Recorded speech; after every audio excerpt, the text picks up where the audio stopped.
بسم الله الرحمن الرحيم. الحمد لله رب العالمين والعاقبة للمتقين ولا عدوان إلا على الظالمين والصلاة والسلام على رسول الله وصحبه أجمعين. أما بعد، وعن ابن عباس رضي الله عنهما أن النبي صلى الله عليه وسلم قال: في الذي سقط عن راحلته فمات اغسلوه بماء وسدر وكفنوه في ثوبين. متفق عليه. அல்ஹம்துலில்லா, கடைசியாக நடந்த வகுப்பில் தொடர்ச்சியாக நாங்கள் நஃப்சுல் முஃமினி முஅல்லகத்துன் பிதைனிஹி ஹத்தா யுக்தா அன் 2 வகுப்பில் தொடர்ச்சியாக கடனை விட்டும் எப்படி நாங்கள் பாதுகாத்து கொள்வது, ஒரு மனிதன் கடனில் விழுந்தால் அந்த கடனிலிருந்து எப்படி விடுபடுறது, அதுக்கு ஷரியாத் என்ன வழிகளை காட்டுகிறது என்ற சம்பந்தப்பட்ட விஷயமாகவும், ஒரு மனிதன் மௌத்தாகிற நேரத்தில் கடன் இல்லாமல் மௌத்தாகிறது எவ்வளவு முக்கியமான ஒரு அம்சம் என்றதையும் தொடர்ச்சியாக பார்த்தோம். அல்லாஹ் சுப்ஹானஹு வ தஆலா எங்கள் எல்லாருக்கும் கடன் இல்லாத ஒரு மௌத்தை நசீபாக்குவானாக. ஆமீன். இன்றைய வகுப்பில் இன்னும் ஒரு மிக முக்கியமான ஒரு பகுதியுடன் சில விஷயங்களை பார்த்து இருக்கிறோம். அது இப்னு அப்பாஸ் ரலியல்லாஹு அவர்கள் சொல்கிறார்கள், ஹஜ்ரத் ரசூலுல்லாஹி ஸல்லல்லாஹு அலைஹி வஸல்லம் அவர்கள் தனது வாழ்க்கையில் ஒரே ஒரு ஹஜ் தான் நிறைவேற்றினாங்க. அந்த ஹஜ்ஜத்துல் வதா என்பதாக சொல்லப்படுது. அந்த ஹஜ்ஜத்துல் வதாஅல ஹஜ்ரத் ரசூலுல்லாஹி ஸல்லல்லாஹு அலைஹி வஸல்லம் அவர்கள் அரஃபாவுடைய மைதானத்தில் நின்று இருக்கிற நேரத்தில் ஹஜ்ரத் ரசூலுல்லாஹி ஸல்லல்லாஹு அலைஹி வஸல்லம் இடத்துல வந்து முறைப்பாடு செய்யப்பட்டது. ஹஜ்ஜை நிறைவேற்றத்துக்காக வேண்டி வந்திருந்த ஒரு மனிதர் சகத அன் ராஹிலதிஹி, தான் அரஃபாவுடைய மைதானத்தில் தான் வந்திருந்த அந்த பிரயாணியின் மீது, அது ஒரு ஒட்டகமாக இருக்கலாம் அல்லது ஒரு குதிரையாக இருக்கலாம், அதில் அவர் இருந்த நேரத்தில் அதிலிருந்து அவர் விழுந்து வஃபாத்தானார். வஃபாத்தானத்துக்கு பின்னால் அந்த மனிதனுக்கு என்ன செய்யணும் என்பதாக ரசூலுல்லாஹி ஸல்லல்லாஹு அலைஹி வஸல்லம் இடத்துல கேட்கப்பட்ட பொழுது நபி ஸல்லல்லாஹு அலைஹி வஸல்லம் அவர்கள் 4 விஷயங்களை சொல்லி அனுப்பினார். உண்மையில் இதில் 2 விஷயங்கள் எல்லா ஜனாசாக்களுக்கும் பொதுவானது. இன்னும் 2 விஷயங்கள் இஹ்ராமுடன் ஒருத்தர் மௌத்தானால் அவருக்கு மட்டும் விசேஷமான 2 விஷயங்கள். நபி ஸல்லல்லாஹு அலைஹி வஸல்லம் அவர்கள் முதலாவது சொன்னாங்க, இக்ஸிலூ, அந்த ஜனாசாவை குளிப்பாட்டுங்க. உண்மையில் இது ஜனாசாவுக்கு செய்ய வேண்டிய முக்கியமான முதலாவது கடமை. நாங்கள் இது வரங்காட்டியும் சில முக்கியமான விஷயங்களை தான் பார்த்தோம். ஜனாசா நோய்வாய்ப்பட்டிருந்தால் என்ன செய்யணும், சக்கரத்துல் ஹாலில் இருக்கிற நேரத்தில் என்ன செய்யணும், அதாவது மௌத்தான நேரத்தில் அவர் விட்டு செல்லக்கூடிய சொத்துகள் அதை எந்த முறையில் பிரிக்கப்படணும் என்று இது வரும் வரைக்கும் மௌத்துக்கு முன்னால் உள்ள சில கட்டங்களை தான் பார்த்தோம். இன்றைக்கு தான் முதலாவது பகுதி.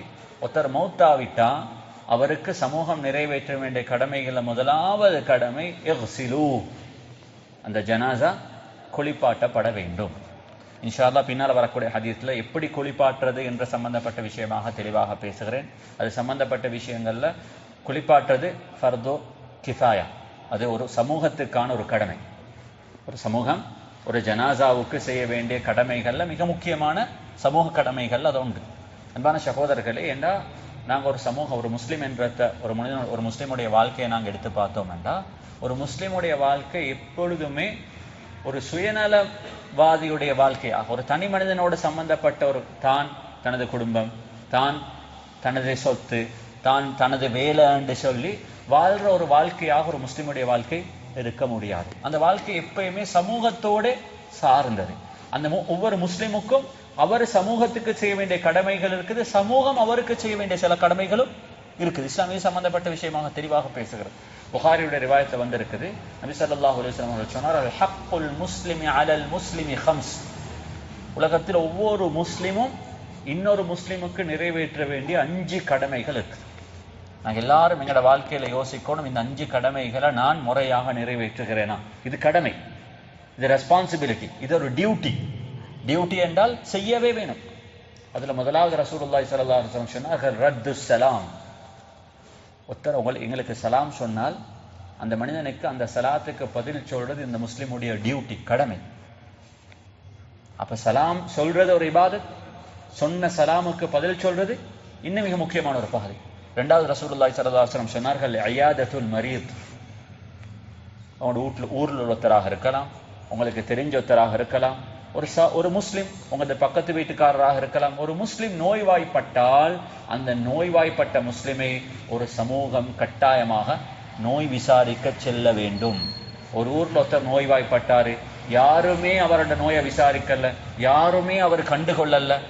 அப்படியாப்பட்ட நிலைமையில் அவருக்கு மௌத்து வருமாக இருந்தால் அந்த ஊர்ல இருக்கக்கூடிய முழு பேரும் அவருடைய மௌத்துக்கு அல்லாஹ்விடத்துல வகை செல்லவே வேண்டும். இது சமூக பொறுப்பு. உங்களுக்கு தெரியுமாக இருக்கும், அந்த நேரத்தில் வந்து லண்டனில் நடந்த ஒரு கேஸ் இந்த வரும் காட்டையும் அதில் ஒரு பிறகு ஒரு ஆர்டிக்கலாக கூட அது பெரும் ஒரு ரிசர்ச் பேப்பராக கூட பப்ளிஷ் பண்ணப்பட்டுச்சு. ஒரு வீட்டில் இருந்த ஒரு பெண்மணி, அவள் வீட்டில் அப்படியே டிவி பார்த்து கொண்டு இருக்கிற நேரத்தில் அவர் அப்படியே டிவி பார்த்து கொண்டு இருக்கிற நிலைமையிலேயே அவள் மௌத்தா போயிருந்தாள். அவள் மௌத்தா போய் அவருடைய மந்த்லி ரெண்டல், எலக்ட்ரிசிட்டி பில் இது எல்லாமே அவருடைய பேங்க் அக்கௌண்ட்டுக்கு டிரெக்டாக கனெக்ட் பண்ணப்பட்டிருந்துச்சு.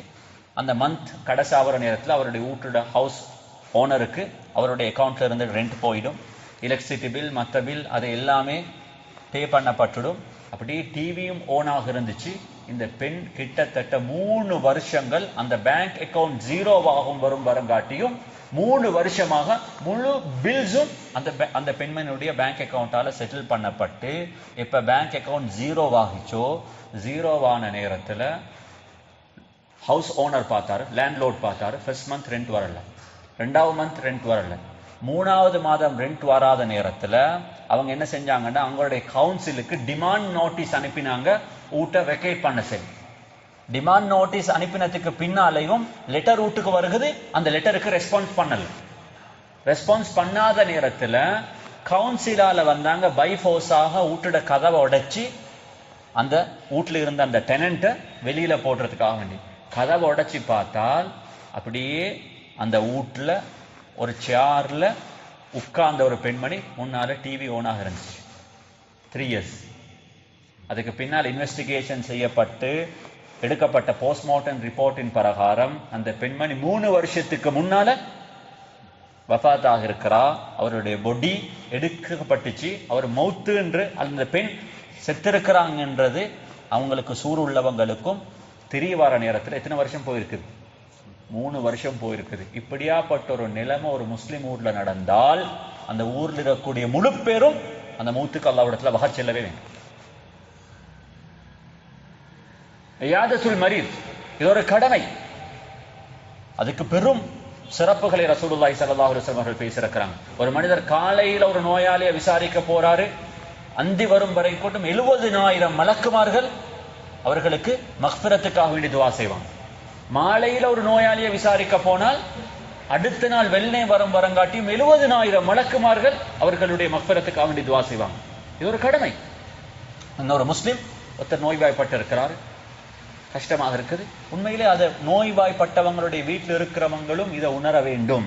ஒரு நோயாளியை விசாரிக்க வாரது என்றது ஒரு கஷ்டம் அல்ல. நாங்கள் அதை சமூகத்துல கஷ்டப்படுத்த வேண்டிய தேவையும் இல்லை. வாரவங்க எல்லாருக்கும் டீ காஃபி கொடுத்துதான் நோயாளி. சில போது அது இலகுவாக இருக்கும், போறவங்களும் அதை எதிர்பார்க்க கூடாது. நாங்கள் நோய் ஒரு இபாதத் என்ற எதிர்பார்ப்புடன் நான் இவருக்கு செய்ய வேண்டிய கடமை என்ற அந்த கடமை உணர்வுடன் போய் அவரை சந்திச்சுட்டு அவருக்கு துஆ செய்துட்டு திரும்பி வாரது. இது ஒரு முஸ்லிம் இன்னொரு முஸ்லிமுக்கு செய்ய வேண்டிய 2வது கடமை. நபி ஸல்லல்லாஹு அலைஹி வஸல்லம் 3வது சொன்னாங்க, வத்திபாஉல் ஜனாயிஸ். மௌத்தாகிட்டாருண்டா அவருடைய ஜனாசாவுக்கு பின்னால போறது, ஜனாசாவுடைய கடமைகளை நிறைவேற்றது, குளிப்பாட்டுறது, தொழுகை நடத்துறது, அதே போன்று அவருடைய ஜனாசாவை அடக்கம் செய்யறது. இந்த 3 கடமைகளும் ஒரு நோயாளியானதுக்கு பின்னால 3வது கடமையாக ஒரு முஸ்லிமுடைய ஜனாசாவுடைய கடமைகள்ல பங்கு கொள்றது ஒரு முஸ்லிமுடைய தலையாய கடமை. ஊர்ல உண்மையிலே நான் இன்ஷா அல்லாஹ் பின்னாலேயும் பேசியிருக்கிறோம். உண்மையிலே அண்மை காலமாக நடந்த தஸ்கரையில நடந்த சில ஜனாசாக்களை பார்க்கும் பொழுது கவலையாக இருக்குது. ஊர் மக்கள் ஜனாசாவுல கலந்து கொள்ற வீதம் நாளுக்கு நாள் குறைஞ்சு கொண்டு போகுது. கூடாது. ஒரு காலம் இருந்துச்சு, ஜனாசாவுடைய நேரங்களில் கடைகள் மூடப்பட்டன. ஊரில் இருக்கிற ஆண்கள் எல்லாரும் ஜனாசாவோட போனாங்க. இன்னைக்கு நடக்கிறது கஷ்டமாக இருந்தால் குறைந்தபட்சம் வாகனத்துல நாங்க ஜனாசா கொண்டு போறோம். தொழுகையில எல்லாரும் கலந்து கொள்ள வேண்டும். தொழுகையில கலந்து கொண்டவர் அனைவர்களும் ஒரு கீராத்தோட திரும்பி செல்லக்கூடாது. 2வது கீராத்துக்காக வேண்டி அடக்கத்திலையும் கட்டாயமாக கலந்து கொள்ள வேண்டும். இது கட்டாயமா ஜனாசாவுக்கு செய்ய வேண்டிய ஒரு கடமை. இது எனக்குள்ள நான் இந்த சமூகத்துக்கு செய்ய வேண்டிய ஒரு பொறுப்பு. இந்த பொறுப்பு எனக்கும் எங்கள் எல்லாருக்கும் இந்த உணர்வு கட்டாயமாக இருக்க வேண்டும். நபி ஸல்லல்லாஹு அலைஹி வஸல்லம் 3வது சொன்னார்கள், வஇஜாபத்து தஅவா. யாராலும் ஒருத்தர் ஒரு விருந்துக்கு அழைச்சால் அழைக்கப்பட்ட விருந்துக்குல பாவமான விஷயங்கள் நடக்கிறது இல்லை என்பது தெரிஞ்சிருந்தால், பகிரங்கமாக பாவமான விஷயங்கள் அங்கு நடக்கிறது இல்லை என்றிருந்தால் அந்த அழைக்கப்பட்ட விருந்துக்கு போவது ஒரு முஸ்லிமுடைய கடமை. நபி ஸல்லல்லாஹு அலைஹி வஸல்லம் அவர்கள் சமூகத்தோட, நான் இதுக்கு முன்னாலேயும் தொடர்ச்சியாக பேசினேன், மதீனாவுள்ள ஜனாசா ஒன்று நடந்து ரசூலுல்லாஹி ஸல்லல்லாஹு அலைஹி வஸல்லம் அந்த ஜனாசாவுல பங்கு பெற்றல்லன்னு சொல்லி ஜனாசாவை பார்க்க முடியாது. அவரை விடவும் நானும் நீங்களும் பிஸியாக இருக்கிறோமா? ஒரு வாலிபர் சுகம் இல்லாம இருந்தாங்க. நபி ஸல்லல்லாஹு அலைஹி வஸல்லம் போன ஹதீஸை நான் இங்க இதே வகுப்புல நான் சொன்னேன். அது பரா இப்னு மஅரூர் ரலியல்லாஹு அன்ஹு, உஸ்மான் இப்னு மதுஊன், எத்தனை சஹாபாக்கள் நோய்வாய்ப்பட்டவங்க சக்கரத்துல் ஹால்ல இருக்கிறாங்க என்று கேள்விப்பட்ட பொழுது, அவங்க மௌத்தாகிட்டாங்க என்று கேள்விப்பட்ட பொழுதெல்லாம் நபி ஸல்லல்லாஹு அலைஹி வஸல்லம் அவர்கள் விரைந்து போயிருக்கிறாங்க. அன்பான சகோதரர்களே, உலகத்தில் இவ்வளோ பிஸியான ஒரு நபியே சமூகத்துக்கு இவ்வளோ நேரம் கொடுக்கும் பொழுது நாம் நபியை விட பிஸியானவர்களாக இருக்கக்கூடாது. அவ்வளோ பிஸியானவர்கள் அல்ல நாங்க. எனவே அன்பான சகோதரர்களே, வஇஜாபத்து தஅவா, ஒரு விருந்துக்கு அழைக்கப்பட்டால் அழைக்கப்பட்ட விருந்துக்கு போறது. நபி ஸல்லல்லாஹு அலைஹி வஸல்லம் அவர்கள் சொன்ன ஹதீஸ் புகாரிலே இருக்குது, வலௌ துஈது இலா குராஇன் லஅஜப்து. யாராலும் ஒருத்தரன்ட்ட வந்து ரசூலுல்லாஹி ஸல்லல்லாஹு அலைஹி வஸல்லம் அவர்கள் சொல்றார்கள், எங்கட வீட்டில் இன்றைக்கு ஆட்டு கால் ஆக்கி இருக்குது, சாப்பாட்டுக்கு வாங்கலே என்பதாக என்னை யாராலும் ஒருத்தர் கூப்பிட்டா மனமுவர்ந்து சந்தோஷமாக நான் அவருடைய அழைப்பை ஏற்று நான் அவர் வீட்டில் போய் சாப்பிட்டு வந்துடுவேன். ஆட்டுக்கால் இதான் எனக்கு சாப்பாடா தாரதுனோ? வலவ் துஈது இலா குராஇன் லஅஜப்து. அதே நேரத்தில் நபி ஸல்லல்லாஹு அலைஹி வஸல்லம் சொன்னார், வலவ் உஹ்திய இலைய குராஉன் லகபில்து. எனக்கு யாராலும் ஒருத்தர் ஒரு ஆட்டு கால ஹதியாவாக வீட்டில் ஆடறுத்தோம், உங்களுக்கு காலை கோந்து இருக்கிறோம், இறைச்ச கொன்றல, எதை கோந்திக்கிறோம்? ஆட்டு காலை கோந்திருக்கிறோம் என்று எனக்கு காலை யாராலும் ஒருவர் ஹதியாவாக தந்தாலும் மனப்பூர்வமாக சந்தோஷமாக தரப்பட்ட அந்த ஹதியாவை நான் ஏற்றுக்கொள்வேன். இதுதான் ஒரு சமூகத்தில் வாழ்ற ஒரு மனிதனுக்கு சமூகத்தோடு இருக்க வேண்டிய உணர்வுகளும் அவரோடு இருக்க வேண்டிய நெருக்கமும். நபி ஸல்லல்லாஹு அலைஹி வஸல்லம் அவர்கள் இன்னும் சொன்னார்கள், கடைசியாக ஒரு முஸ்லிம் இன்னொரு முஸ்லிமை நிறைவேற்ற வேண்டிய கடைசியான கடமை வதஷ்மீதுல் ஆதிஷ். உங்களுக்கு பக்கத்தில் இருக்கிற ஒருத்தர் தும்மல் விட்டு அல்ஹம்துலில்லாஹ் சொன்னால் அந்த சொன்னப்பட்ட அல்ஹம்துலில்லாஹ்க்கு யர்ஹமுக்கல்லாஹ் என்று சொல்லி பதில் சொல்றது, இதுவும் ஒரு கடமை. என்ன ஒரு முஸ்லிமுக்கு செய்ய வேண்டிய துஆ, அல்லாஹ் உங்களுக்கு ரஹ்மத் செய்யட்டும். எனவே அன்பான சகோதரர்களே, இந்த இதுல நபி ஸல்லல்லாஹு அலைஹி வஸல்லம் அவர்கள் சமூகத்துல மையத்துக்கு செய்ய வேண்டிய மிக முக்கியமான கடமையாக சொன்னார்கள், வக்ஸிலூ, அந்த ஜனாசாவை குளிப்பாற்றது. இரண்டாவது விஷயம் சொன்னார்கள், வகஃபினூஹு ஃபீ தௌபைன். அந்த ஜனாசா ஒரு இஹ்ராமோட மரணித்த ஒரு ஜனாசா என்றதனால நபி ஸல்லல்லாஹு அலைஹி வஸல்லம் அவர்கள் சொன்னார்கள், அவர் இஹ்ராமுக்கு அணிந்திருந்த அந்த ரெண்டு ஆடைகள், அவருடைய கீழ்ப்பகுதியை மறைக்கிறதுக்கு தைக்கப்படாத ஒரு ஆடை உடுத்திருப்பாரு, தன்னுடைய ஷோல்டருக்கு மேல் இன்னொரு வெள்ளை புடவை வச்சிருந்திருப்பாங்க. நபி ஸல்லல்லாஹு அலைஹி வஸல்லம் அந்த ரெண்டு புடவையை எடுத்து அவருக்கு கஃனை செஞ்சு அவர் அடக்கம் செஞ்சிருங்க. கஃனுடைய பரிபூர்ணமான கஃனை பற்றி பின்னால் ஹதீஸ்கள் வருகிறது, அதிலேயும் நான் தெளிவாக பேசுகிறேன். குளிப்போடு எப்படி குளிப்பாட்டணும், எத்தனை தடவைகள் குளிப்பாட்டணும், எப்படி குளிப்பாட்டணும் என்றதையும் பின்னால் ஹதீஸில் வருது, அந்த அடுத்த ஹதீஸ்களை பேசுகிறேன். இன்றைக்கு இது ரெண்டும் ஒரு மையத்துக்கு செய்ய வேண்டிய மிக முக்கியமான கடமைகள். ஒன்று குளிப்பாட்டுறது, ரெண்டாவது கஃன் என்றது. நபி ஸல்லல்லாஹு அலைஹி வஸல்லம் அவர்கள் இன்னும் ரெண்டு விஷயங்கள் இந்த ஜனாசாவுக்கு குறிப்பாக சொன்னார்கள். ஏன்னா இந்த ஜனாசா இன்னும் இஹ்ராமோட வஃபாத் இருக்குது. வலா துஹம்மிரு, அவருடைய தலை மறைக்கப்படக்கூடாது. ஏன்? அவர் இஹ்ராமோட மரணித்திருக்கிறதுனால். இப்போ நீங்க பார்க்கலாம், ஜனாசா நீங்க உம்ராவுக்கோ ஹஜ்ஜுக்கோ போன நேரத்தில் ஒவ்வொரு வக்துக்கு பின்னாரையும் ஜனாசாக்கள் தொழுகைக்காக வேண்டி கொண்டு வரப்படும். இஹ்ராமோட மௌத்தானாக்களாக இருந்தால் ஜனாசாவுடைய முகம் திறக்கப்பட்டிருக்கும். இஹ்ராம் இல்லாமல் மௌத்தானவர்களாக இருந்தால் அவருடைய ஜனாசாக்கள் பரிபூர்ணமாக மூடப்பட்டிருக்கும். இப்போ இஹ்ராமோட மரணித்த ஒருவருடைய தலை, அவர் இஹ்ராமோட இருந்ததனால அவருடைய தலை மறைக்கப்பட முடிய மாட்டாது. வலா துஹன்னிது, அடுத்தது அவருக்கு நறுமணம் பூசக்கூடாது. ஏன்? இஹ்ராமோட நறுமணம் பூசுறது ஹராம். இஹ்ராமோட ஒரு மனிதன் மௌத்தானால் அவருக்கு அந்த கட்டத்திலேயும் நறுமணம் பூசப்படக்கூடாது. இது இஹ்ராம் உள்ளவர்களுக்கு மட்டும். கடைசி இந்த ஹதீஸுடைய கடைசி பகுதி புகாரியுடைய ரிவாயத்தில் வருது. ரசூலுல்லாஹி ஸல்லல்லாஹு அலைஹி வஸல்லம் சொன்னார்கள், ஃபஇன்னஹு யுபஅஸு யௌமல் கியாமத்தி முலப்பியன். கியாமத்துடைய நாளில் அந்த மனிதர் எழுப்பாட்டப்படும் பொழுது லப்பைக் அல்லாஹும்ம லப்பைக், லப்பைக் லா ஷரீக லப்பைக் என்பதாக தல்பியா சொன்னவராக நாளைய கியாமத்தினால் அந்த மனிதர் எழுப்பாட்டப்படுவார். அன்பான சகோதரர்கள், இந்த ஹதீஸுடைய இந்த கடைசி வார்த்தை மிக முக்கியமான ஒரு பாதை. உலமாக்கள் சொல்லுகிறார்கள், உலகத்தில் எந்த மனிதன் எப்படி மரணிக்கிறாரோ அப்படித்தான் எழுப்பாட்டப்படுவார். அல்லாஹ் என்னையும் உங்களையும் பாதுகாக்கட்டும்.